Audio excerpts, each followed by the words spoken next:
What up, boys, and welcome back to yet another video. So today's video is special. It's something that I don't really do, but it's more of a video of me talking about what some changes Blizzard should be making of pretty much things that they've done well in the past and how they should implement that in future content patches and even expansions to just make the game better overall. So I wanted to make a similar video to this one, well, this exact video, in fact, for a couple of years now, but I always thought to myself, like, Blizzard, they're not going to care about what I have to say about it. But then, because of some feedback whenever I talk about this topic on my live stream, basically someone said it's better to just put it out there, and maybe that's going to put some awareness amongst my viewers, you guys, and maybe you can make a small impact to the Blizzard's decisions going forward, because Blizzard has done a really good job on, like, lately, way better lately than they've done in the past, on taking community feedback and implementing that into the game. So before we dive into the video, though, big thank you to all of you guys that has picked up the 0 to 10 million gold guide now that it's on Easter sale. Can't be any worse than Blizzard. They were doing a 67% sale during Easter, so am I. So right now you can get the gold guide for 67% off using code SALE.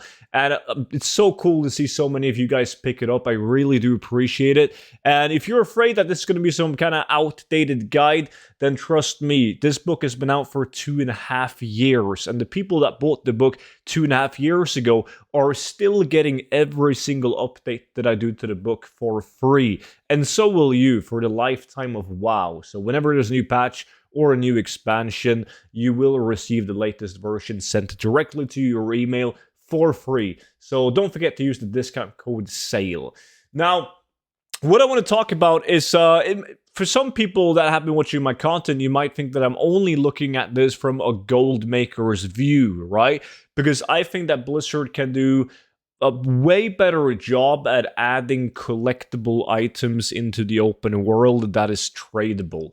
Let me try to talk a little bit about and show some examples of what I mean. So if you guys played Classic or Vanilla back in the days, or even Classic, you're probably aware of the small details to collectibles that was implemented into the game, even when there wasn't really any achievements or collectibles back then, but still, like, attention to small details. So you would have a bunch of like zone drops, such as the Asher Whelpling, and there was like a Whelpling family dropping back in Classic WoW, where you had the Asher Whelpling, the Emerald Whelpling, you had the Crimson Whelpling. There was a ton of different Whelplings that could be farmed, and they were all tradable. Some of them, like the Asher Whelpling and the Crimson Whelpling, would be specific to the entire zone. So it didn't matter which mob you killed in the zone, you would have a chance of getting this battle pet as a zone.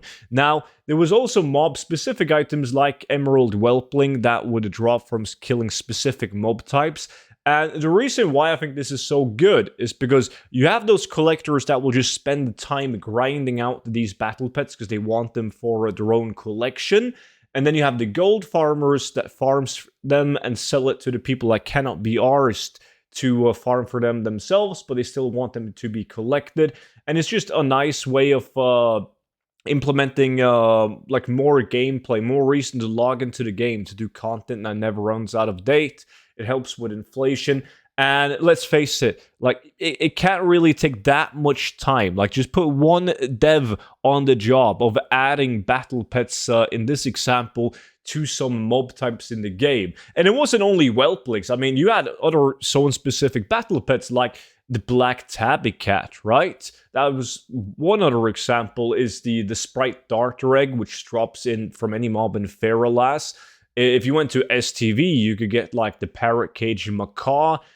These are just a couple of examples. There's way more. There's like an ocean of battle pets that collectors could and gold farmers could spend their time farming in Classic. And that continued for some expansions. Don't get me wrong. Like in TBC, you could farm for something like the Firefly. In Wrath of the Lich King, you could get the Gundrak hatchling. So they did implement it in some of the patches following Classic, but it was just way less and less of them. And now when you see battle pets being implemented to the game, it's typically through like just a quest chain or something like that. Some kind of achievement, some kind of Easter hunt that you have to do to figure out all the clues to get a battle pet in return.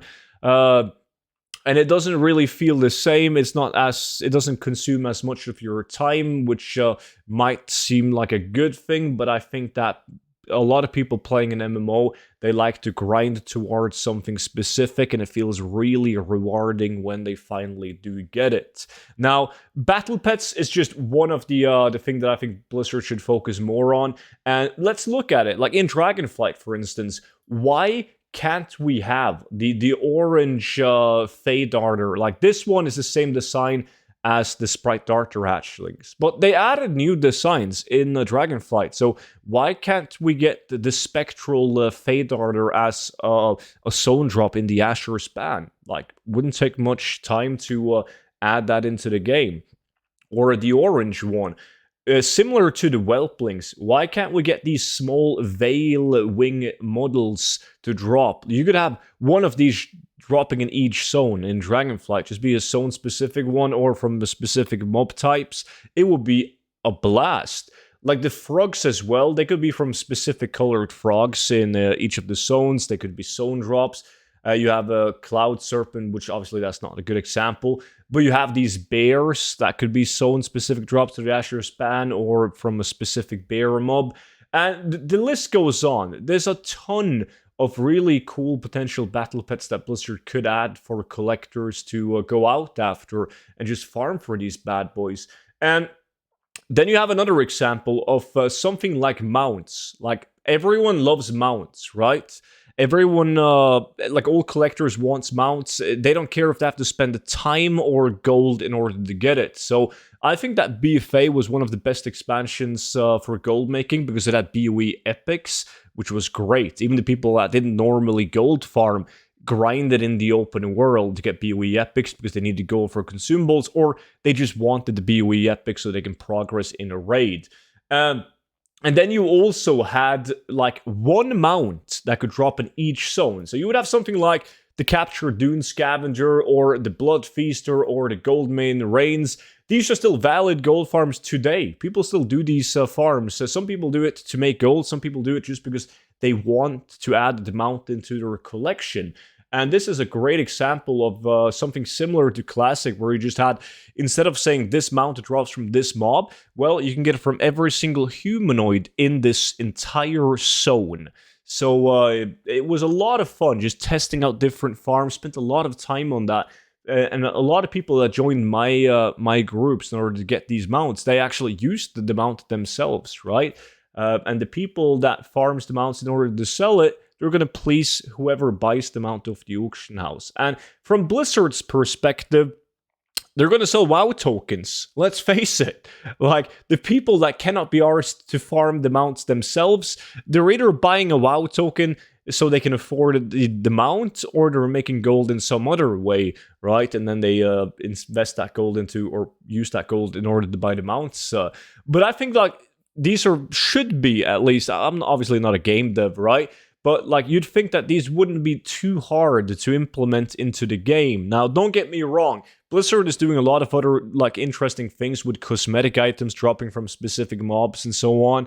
But I just think that battle pets and mounts are something that people really care about. And it's kind of sad to see Blizzard neglect it, especially now in Dragonflight. I mean, Shadowlands as well is just, the way of getting the mounts and the battle pets is way different than it was back in the game.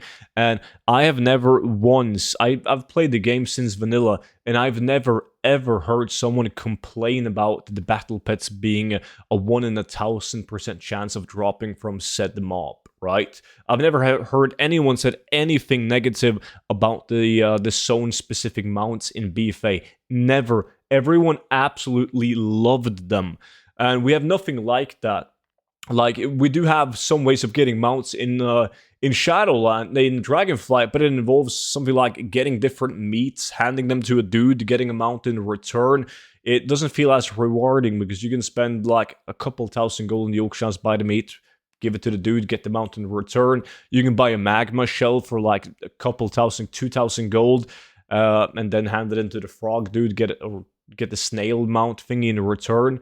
It doesn't feel the same. So I'm not sure if I'm going to get anywhere with this video. I just hope that the people watching this video agrees, at least to some extent, and so we can get the topic more out there. Like, the people that started to play WoW back in the days, and still to this day, a lot of people like to have these grinds where they could just put on some music, put on Netflix, and just grind at it. And they like try to get that 1 in a 10k, 1 in a 1,000% chance mount or battle pet, even if it's for their own collection or just to sell it to someone else that really wants it. I just think it's like a lot of nice content that would last throughout like every single future expansion. That's another part of it. Like, even to this day, we farm classic battle pets because people still want them for their collection. We still farm the battle pets from the open world in TBC, Wrath of the Lich King, and even Pandaria, right? And we still farm the BFA mounts to this day, because there's constantly new people stepping into the game. There's constantly new people stepping into the collection scene, wanting to start collecting, and they're missing these items. So I think long term, and even short term, Blizzard is really going to win on spending a couple of resources on just adding more open world collectibles to the game, like they did back in the day. Anyways, please let me know what you think about the subject down below in the comment section.